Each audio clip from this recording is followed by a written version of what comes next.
दोस्तों, वोट चोरी केस में एक नया खुलासा हुआ है और इस खुलासा होने के बाद हड़कंप मच गया है। दरअसल ये खुलासा किसी और राज्य से नहीं, किसी और विधानसभा से नहीं, वो ऐसा विधानसभा, वो ऐसा राज्य जहां पर राहुल गांधी पहले ही आरोप लगा चुके हैं, राहुल गांधी पहले ही खुलासा कर चुके हैं। उसी राज्य से, उसी विधानसभा क्षेत्र से दोस्तों एक नया खुलासा हुआ है।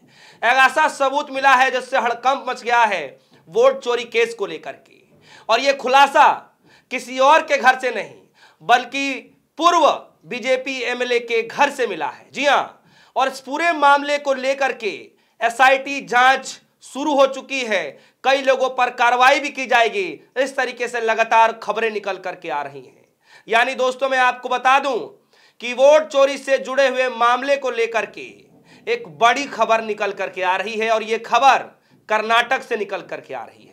और कर्नाटक के अंदर से भी वो विधानसभा, जिस विधानसभा को लेकर राहुल गांधी ने बकायदा 40 से 45 मिनट का प्रेस कॉन्फ्रेंस किया था।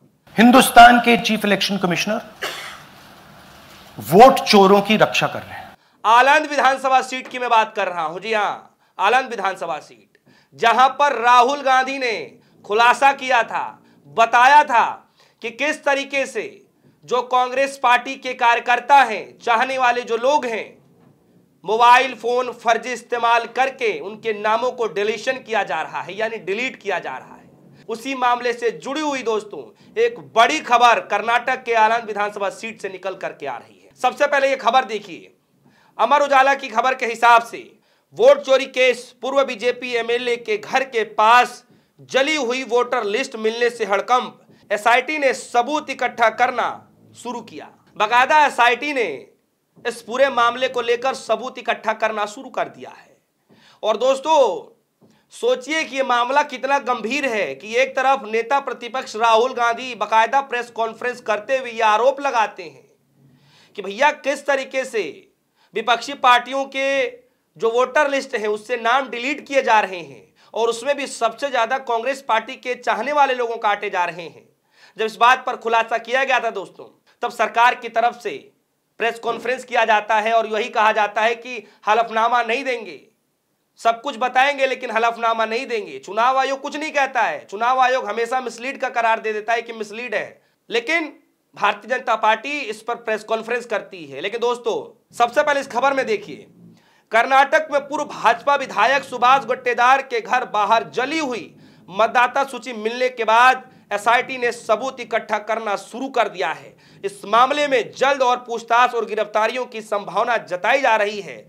बता दें कि सन 2023 के विधानसभा चुनाव में इसी सीट पर मतदाता सूची में गड़बड़ी और वोट चोरी के गंभीर आरोप लगाए गए थे। जी हां, सन 2023 में जो विधानसभा चुनाव हुए थे दोस्तों, उस विधानसभा को लेकर के राहुल गांधी ने आरोप लगाया कि यहां पर गड़बड़ी हो रही है, वोटों में छेड़छाड़ की जा रही है। देर रात तक सीक्वेंस वाइज जो स्टार्टिंग के 0101 करके जो टाइटल है, जो नंबर है, क्रमशः संख्या है, वो लोग वो हैं जो लोगों के नाम काट रहे हैं और बाकायदा सेकेंडों में 18-18, 20-20 लोगों के नाम काट दिए जा रहे थे ऑनलाइन। और दोस्तों आपको जानकर हैरानी होगी कि बाकायदा जब राहुल गांधी ने इस मसले को लेकर प्रेस कॉन्फ्रेंस किया था तो महज एक हफ्ते के बाद चुनाव आयोग ने डिजिटल वोटर लिस्ट मामले को लेकर के कुछ बदलाव किया था। यानी उस नियम कानून में बदलाव किया था। यूं कहें कि राहुल गांधी के प्रत्यक्ष रूप से नहीं, अप्रत्यक्ष रूप से ही सही, लेकिन चुनाव आयोग को मानना पड़ा कि हां इस प्रणाली में गलतियां हो सकती हैं और इसीलिए चुनाव आयोग ने बकायदा आधार कार्ड से लिंक करने का आदेश दिया कि अब उन्हीं वोटर लिस्ट में डिजिटल तरीके से चेंजेस हो सकते हैं जिनका आधार कार्ड में नंबर अपडेट होगा, जो ओटीपी प्रोवाइड कराएंगे सिर्फ उन्हीं का चेंजेस हो सकता है और उन्हीं का डिलीशन किया जा सकता है। यानी जोड़ने घटाने वाले मामले में, जोड़ने हो या फिर हटाना हो, आधार कार्ड के थ्रू ही हो सकता है डिजिटल तौर पर। यानी मानना पड़ा था चुनाव आयोग को। और देखिए इस खबर में आरोप यही लगाया गया था कि आलंद विधानसभा सीट में ऐसी गड़बड़ी हुई थी और अब यह तथ्य सबूत सामने निकल करके आ रहे हैं। इस खबर में देखिए और क्या कुछ कहा गया है। कहा गया है कि सुभाष गट्टेदार के घर बाहर जले हुए वोटर दस्तावेजों के ढेर मिलने के बाद एसआईटी ने जांच और तेज कर दी है।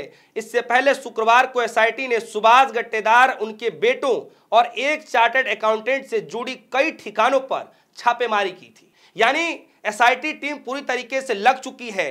कर्नाटक के अंदर में जांच पड़ताल करने में कोई भी अंश मात्र भी सबूत नहीं छोड़ना चाहती है एसआईटी की टीम, और इसीलिए जो है जांच की कार्रवाई होते हुए उस तक पहुंच गई, पूर्व बीजेपी एमएलए के तह तक पहुंच गई दोस्तों, जिसके बाहर दिवाली से ठीक एक दिन पहले वोटर लिस्ट जली हुई मिलती है। सोचिए कितनी भ्रामक खबरें। और दोस्तों मैं आपको बता दूं कि बिहार चुनाव चल रहा है।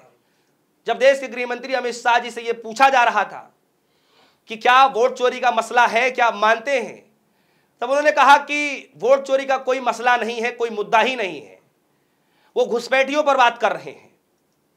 लेकिन दोस्तों आज ये खबर जो निकल करके आ रही है, सोचिए कि कितनी बड़ी भ्रामक खबर ये हो सकती है। और वो भी जब राहुल गांधी आरोप लगा रहे हैं, राहुल गांधी तथ्य सबूत रख रहे हैं और एसआईटी टीम सबूत जुटाने में लग जाती है और धीरे धीरे सबूत मिलने भी शुरू हो जाते हैं। इसको क्या माना जाए, आप बताइए कि क्या राहुल गांधी जो कह रहे हैं 100% सत्य है? क्योंकि उन्होंने जो सबूत दिए इसमें कोई दो राय नहीं है कि वो गलत हैं। अगर गलत होता तो अब तक पूरी भारतीय जनता पार्टी हवा बना दी होती, हवा में लोग लिए होते उनकी बातों को, चुनाव आयोग जो है हवा बना दिया होता। लेकिन ऐसा कुछ नहीं कहा जा रहा है। वही चीजें की जा रही हैं, लेकिन चुपके चुपके धीरे धीरे की जा रही है। लेकिन बातें मानी जा रही है राहुल गांधी की, लेकिन खुलेआम खुले तौर पर नहीं, धीरे धीरे मानी जा रही है। क्या लगता है कि राहुल गांधी ने आलंद को लेकर के जो खुलासा किया था बहुत जल्द उसका खुलासा होने जा रहा है, या फिर यह मान लिया जाए कि भारतीय जनता पार्टी फिर से इन सभी मामलों को दबाने के लिए घुसपैठिए के नाम पर गुमराह कर दिया जाएगा? कई सारे सवाल उठ खड़े हो रहे हैं।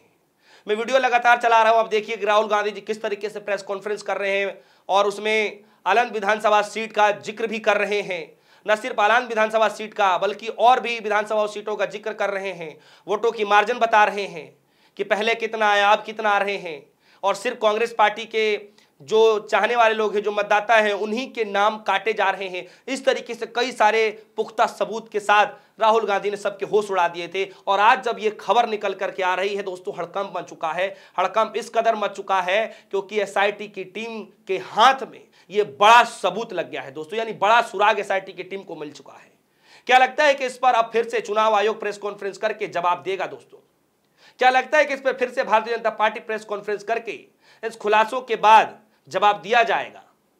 हालांकि ये कहा जा रहा है कि दिवाली से पहले ये सफाई करने का एक तरीका था, तो सफाई करने के दौरान लोगों ने जला दिया डॉक्यूमेंट। अगर ऐसा कुछ होता तो हम घर के अंदर जला देते। जी हां, और ये बात कौन कह रहा है? ये बात कह रहे हैं सुभाष गट्टेदार, जिनके घर के बाहर ये सब कुछ मिला है। बहुत बड़ा चिंताजनक स्थिति इस वक्त होती दिखाई दे रही है। चुनावों को लेकर के भी, वोटर लिस्ट को लेकर के भी, चुनाव प्रणाली को लेकर के भी, सरकार के रवैये को लेकर के भी। और ऐसे हालात में क्या लगता है कि एसआईटी टीम जो सबूत हाथ मिलता दिखाई दे रहा है, जो ये सबूत, जो जले हुए वोटर आईडी कार्ड जो मिलते दिखाई दे रहे हैं, बड़ा सुराग जो हाथ लग गया है, क्या लगता है कि अब दूध का दूध और पानी का पानी होता दिखाई देगा? बहुत जल्द राहुल गांधी की बातों पर फिर से पक्की मुहर लग जाएगी। 2 सेकंड में आपको एक खबर बता देता हूं कि ठीक 4 दिन पहले इंडिया अलायंस ने एक प्रेस कॉन्फ्रेंस किया था दिल्ली के अंदर में, जिसमें ऑल पार्टी मीटिंग थी। भारतीय जनता पार्टी को भी बुलाया जाता है, लेकिन उसमें भारतीय जनता पार्टी नहीं जाती है। क्यों नहीं जाती है मुझे नहीं पता, जाना चाहिए था। और उस वक्त भी विपक्षी पार्टियों ने ऐलान किया था कि अगर वोटों में हुई गड़बड़ी को लेकर के, वोटर लिस्ट में हुई गड़बड़ी को लेकर के अगर स्पष्टीकरण नहीं दिया जाएगा तो फिर हम ये चुनाव नहीं लड़ेंगे। महाराष्ट्र के अंदर दोस्तों चुनाव होने जा रहा है, नगर निगम चुनाव का, नगर निकाय चुनाव होने जा रहा है, और उससे पहले ये बड़ा निर्णय लिया गया था। दोस्तों क्या लग रहा है? एक तरफ सिम कार्ड वाला खुलासा मैं पहले ही आपको बता चुका हूं, किस तरीके से नाम काटने के लिए 100 सिम कार्डों का इस्तेमाल किया गया था, और अब जले हुए वोटर आईडी कार्ड मिल रहे हैं, वो भी भारतीय जनता पार्टी के पूर्व एमएलए के घर के बाहर से। दोस्तों क्या कुछ है इस खबर को देखने के बाद आपके मन में, आप जरूर इस वीडियो कमेंट सेक्शन में अपनी राय रखिएगा। और क्या लगता है कि इसको लेकर के क्या सख्त से सख्त कार्रवाई हो सकती है? क्या लगता है कि इस पर चुनाव आयोग कोई स्पष्टीकरण देगा? बहुत सारे सवाल हैं। आपके उन्हें कोई सवाल होगा हमारे वीडियो कमेंट सेक्शन में जाइएगा, अपनी राय जरूर रखिएगा। फिलहाल के लिए दीजिए इजाजत। देखते रहिए न्यूज़। धन्यवाद।